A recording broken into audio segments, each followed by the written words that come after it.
question begs, what is everyone going on about these garden rooms for? Well, you know, sometimes it can get confusing, but much the same that we're dividing our homes into different rooms for different functions, so too are we going to do the same with our garden.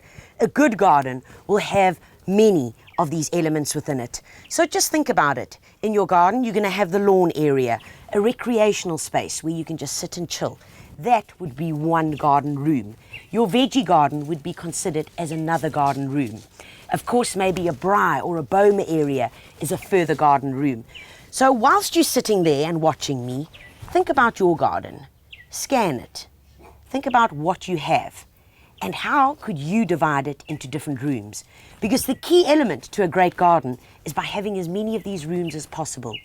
Of course, having too many in a townhouse garden could be a bit over the top, but that's not saying that maybe down the side pathway you could turn that little area that used to be dead into a beautiful little kitchen garden.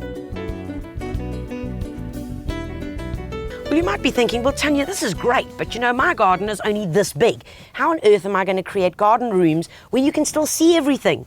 Well, this is how you do it. You're either going to use elements that you can get hold of, things like trellising.